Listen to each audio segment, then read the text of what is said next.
one of the things I think is really important is that we take the biblical language on its own terms. And so how do we discern like when we need to use cultural context, when we shouldn't?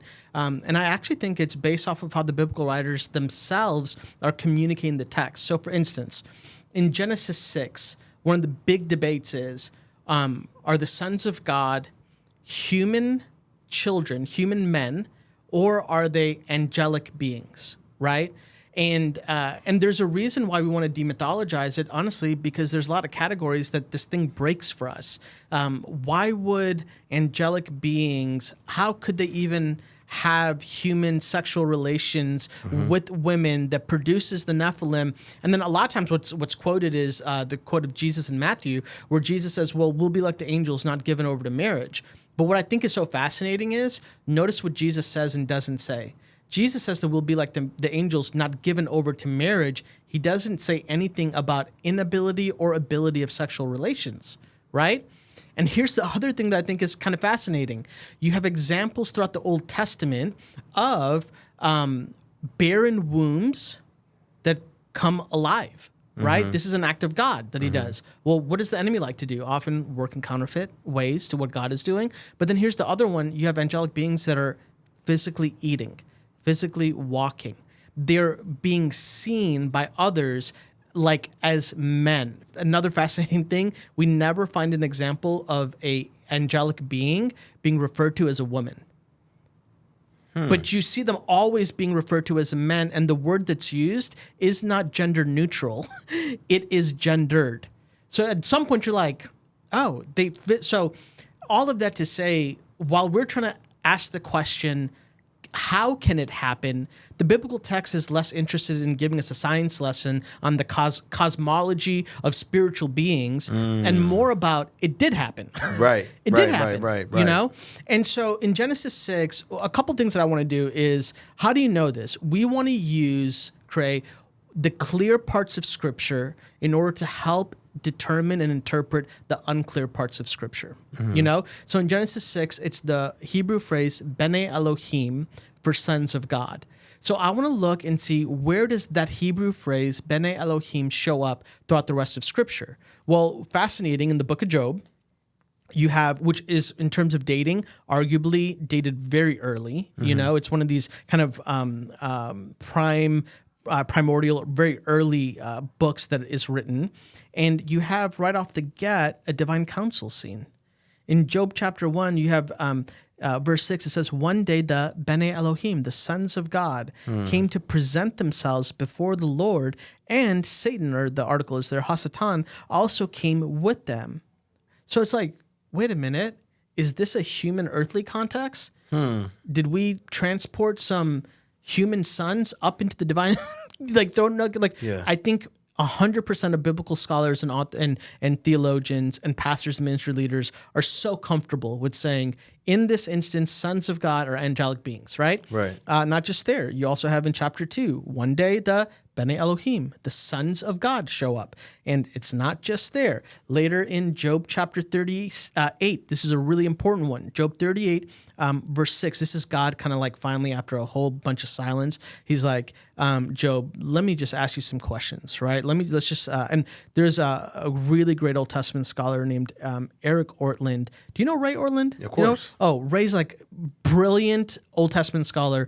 I kind of am convinced that Ray's family is the equivalent to like NFL families that have, you know, you got Gavin, you got Dane, you got Eric's Old Testament, you know, so he wrote a really great book on the book of Job, and he points out the Hebrew language on this, and he says, when God speaks, he speaks as a father with a rhetorical device in order to draw a child into conversation.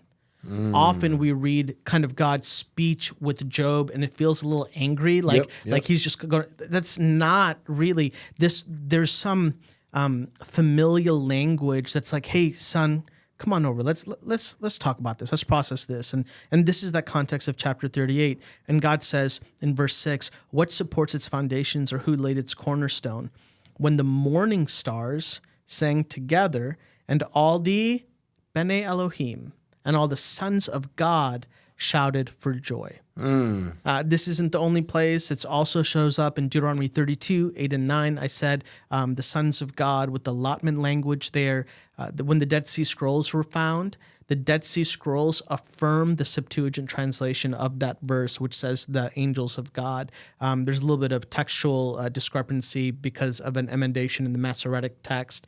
The Hebrew Bible is called, has what's referred to the Masoretic text, right? Yeah. The Septuagint is the Hebrew Bible translated into Greek, right? The Septuagint is actually dated a little bit earlier than the Masoretic text, which is kind of fascinating, which lets us know. And the Dead Sea Scrolls are hundreds of years earlier than even the Septuagint. And so when the Dead Sea Scrolls came out and affirmed the Sons of God reading, it was like, wait a minute, that's like the earliest attested evidence for that. All that to say, okay, we now have multiple places in Scripture where we find sons of God as angelic beings, right?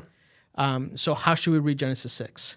Sons of God. I mean, kind of what's clear, right? And then the defense to this is, well, no, they're human rulers. It's called the Sethite view, you know? And the Sethite view is this thought that the righteous line of Seth, those righteous men, they have an unholy, evil relationship with the daughters of Cain. And the daughters of Cain are the women that are beautiful. And so the righteous line of Seth are the sons of God. Wait. People, to me, it sounds like somebody just made this up. No. It's not made up. So it's legit. I'm saying, where did the Sethite view come from?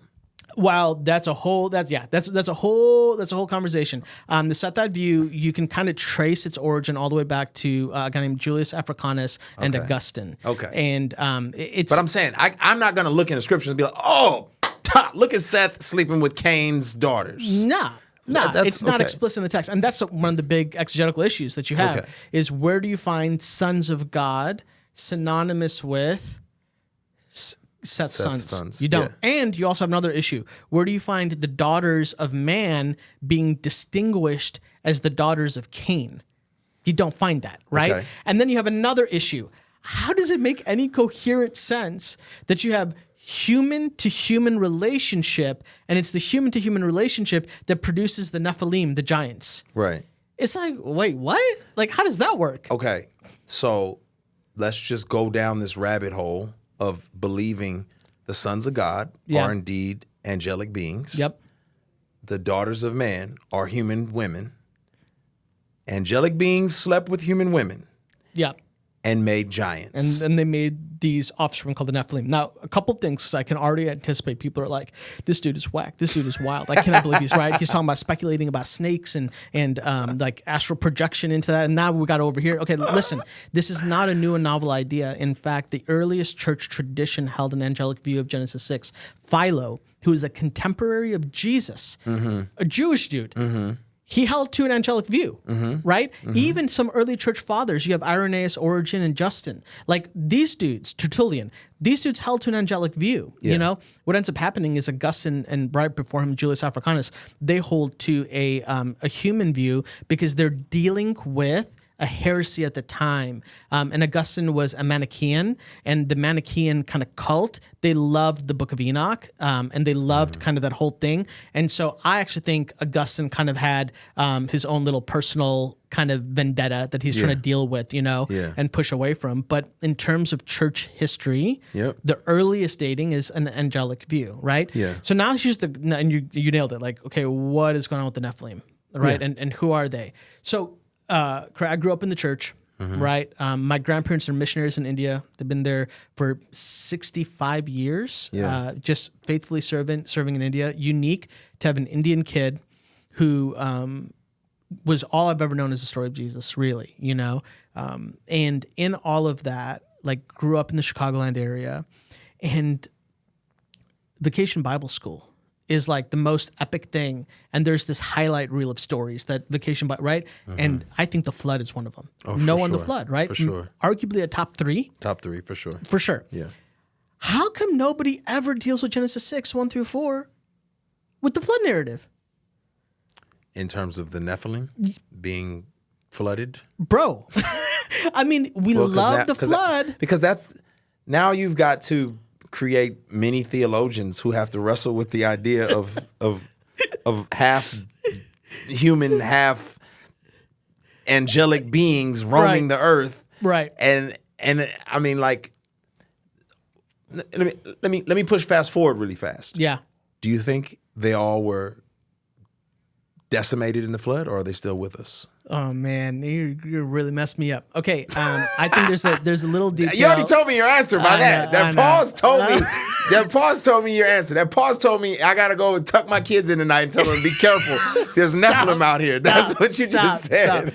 No. Listen, here's what I think. I think the text in Genesis 6 1-4, it says that the Nephilim were on the earth in those days and in the days after, and you got to deal honestly with that. Yep. And you got to figure out what's going on with Joshua and the conquest. One of the things about Joshua and the conquest is he seems to be a part of. I'm not saying the entire conquest. I'm just saying a part of the conquest seems to be dealing with the leftover Nephilim that are referred to as giant clans, right? Yep. This is why David fights Goliath. That's right. Goliath from Gath. What is Gath? A giant clan.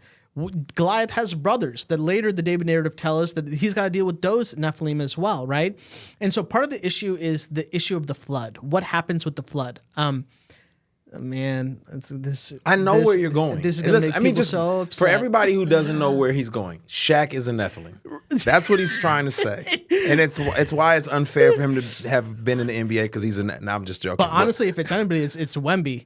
Like Wemby's a Nephilim. I mean, that's man, true. That man got handles. It's out of control. He's shooting 3-pointers like it's a free throw. It's out of control. It's out of control. It's either godly or demonic. I don't know which one. We don't know which one. Or God is redeeming all things. Okay. And we're living in light of the cross. And so, you know what I'm saying? I like that. But go ahead. Okay, yeah. So here's, and this is a legitimate theological view. You can disagree with it. It doesn't deny the deity of Christ or the resurrection. But I think it's something that we ought to consider. Sure. What the flood possibly was not a global flood. Mm-hmm.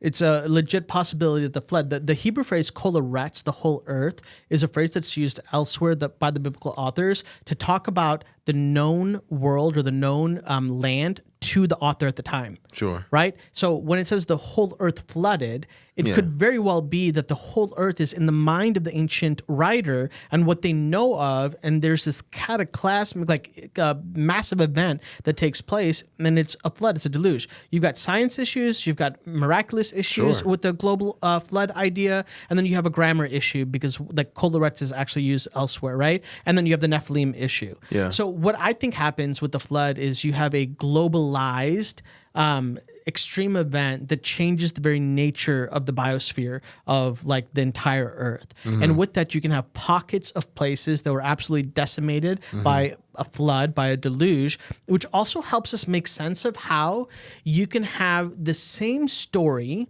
of the flood, some deluge, some kind of massive thing, along with the fragments of stories of these giants in the Mesopotamian myth, it's the Kalu, along with serpentine imagery in archaeological finds, iconography in archaeological digs. So it's like, the question is, how do you find that in multiple places all over the world, right? Yeah. But there was no like FaceTime or Instagram or like any way to compare. That's exactly right. The reason why I tend to agree with that vantage point is because when you see even the writers of Genesis articulating, you know, the landscape, the sea, the sky and the ocean below, they're functioning off their limited understanding of what our atmosphere and the earth looks like. So 100%. It's like their vantage point is Hebrew cosmology based off of what they can know and they can understand. Right. And there's a sense that there's a theological term called accommodation, that God doesn't feel the need to correct their science. Right. What he's trying to do is correct their theology. Yeah. Right. He's like, actually, what's more important than the science right now? You'll get to the science. Wait, a couple hundred years. Like you'll figure that out. What really matters is don't be deceived by the gods of the nations. That's good. Right. Yeah. And so the Genesis 6 and the Nephilim thing is really important because why are there only 4 verses in Genesis 6? Because the biblical author of the time doesn't feel the need to expand on a story that was already well known in the time period. Okay. So let's do a little bit. You cool with a little game, like little teaser here? I like games. Okay. Okay, here we go. I'm gonna make a statement to you, and this should be very easy for you. Okay. But I want you to interpret what I'm saying. Cray, who's the GOAT, MJ or LeBron? MJ. Okay, but when I say MJ, who am I referring to? Michael Jordan. And how did you know I was talking about Michael Jordan, not Michael Jackson? Because you compared him to LeBron. Right, and then when I say GOAT, what do I mean? The greatest of all time. But how do you know I meant greatest of all time? That's an acronym and not a furry animal. Because our cultural context gives us the understanding of what GOAT is. Okay, now I want you to think about this. Think about this very clip that we had, that statement right before it. Go 500 years later. We're all confused. Okay, and what are people going to have to do? They're going to have to like go through the archives, find the stream of this thing called The Last Dance. Yep. And they got to figure out, wait, is it an actual dance or not? It's not. What is this, right? And they're going to have to what is dig a goat? up. Why is he? Is it an animal or what is it? Yeah, 100%. So the reason for that is to say we actually do this right now so well because we're embedded into that story. The biblical authors are human. They're being inspired by the divine author, and the biblical authors themselves don't feel a need to be able to unpack an entire narrative that was already well known to the people of the time. Hold on. If I had an applause button, I'd hit that right now. You know that was fire, right? You know that was fire. But go ahead. I digress. So what is that story? The story is the Mesopotamian story of the Apkallu and the flood narrative. And so Genesis 3, 6, and Genesis 11, in my view, and it's not really just my view, this is what many Semitic scholars, Hebrew scholars, Second Temple literature scholars, Mike was kind of famous for saying that he never had a new or novel idea. And I'm just like Mike. I'm like, man, nothing that I'm saying is new. Nothing is like, because honestly, new theology is often just heresy. And we ain't trying to be heretics out here. You can disagree on secondary issues, but we want to find things that are rooted in cultural tradition, historic tradition, and in reception history, how the story has been received throughout kind of time and space. And so these are ideas that are well known. The Book of Enoch, now this is where things are going to get wild. The Book of Enoch is actually 3 different books. The first section of it, the Book of the Watchers, I think it's like chapters 1 through 36, is that section is the most historically reliable. The second 2 are kind of whack and wild, and they're way later dated. Now, why is it historically reliable? Okay, so the reason why it's more historically reliable is because of the writing and the correlation of the data points that the writing gives with other events that are taking place at that exact time period and how it's referring to those ideas earlier on. Another very big reason that I would argue that Enoch, particularly the Watchers, is more reliable is because how the New Testament itself interacts with Enoch. Right? Okay. So Jude, I think it's like 5 and 6, and Second Peter actually quote the Book of Enoch. So why is it not canonized? This is a great question. It's actually debated. In the first century church, there are some church fathers who wanted to canonize it, others who didn't want to canonize it, and in the place of larger disagreement, they opted not to canonize it. Okay. I actually agree. I actually agree with the idea of it not being canonized because there's too many issues. Too much speculation. Speculation, authorial questions. It's pseudepigraphical, which means it's just a fancy way of saying that it's a writing that is falsely attributed to like the wrong person, basically. And so you just have some questions and issues. But just because it's not canon doesn't mean it's not helpful. Okay. It's not valuable. Right? And we just want to rightly read it. And so I actually had somebody, I was on with Sean McDowell on his podcast recently, and I had somebody who kind of commented and was like, hey, how does this make any sense? Why would we use the Book of Enoch, which is arguably written like late 2nd century, early 3rd century, as historical background information for Genesis 6,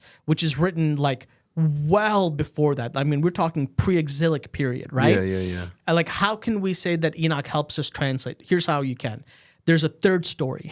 And Genesis 6 is aware of this 3rd story. And the Book of Enoch is aware of this 3rd story. And Enoch, particularly the Book of the Watchers, is actually using the exact same language as hyperlinks to this 3rd story. Okay. This 3rd story is the Mesopotamian myth. And this Mesopotamian myth is a contemporary of the Genesis 6 story. So basically what the Book of Enoch is doing, I think is doing a couple things for us. One, it is retrieving for us the perspective that was present in Genesis 6. And then it's transmitting that. Actually, the second thing is preserving it. So it's retrieving that story, it's preserving it so it doesn't get lost, right? Okay. And now what it's doing is it's transmitting that story back to us so that we can be aware of it. And the Book of Enoch, why it's so important, Craig, and this is all like spiritual warfare stuff, which is so important, is the Book of Enoch kind of gives this background of the sin of the Watchers, which, by the way, the Hebrew word for Watchers is actually an Aramaic word that shows up in Daniel, where is it? In Daniel chapter 10, where, no, it's earlier. Anyway, it's like Daniel 4, where the word watcher is used, and it's referring to a holy one coming down from heaven. So you have the term watcher in the book of Daniel. Not only do you have the term watcher in the book of Daniel, but then you have the book of Enoch, which is actually referring to the sons of God as a synonymous term, which is these watchers. What do the watchers do? It's so wild. The watchers do an unholy exchange. They exchange secret knowledge that they had in exchange for the human daughters. So in my book, in the Unseen Battle, when I get to this rebellion, the second rebellion, Genesis 6, I make an argument. And my view, my belief is that human sex trafficking has an origin story, and its origin story is Genesis chapter 6.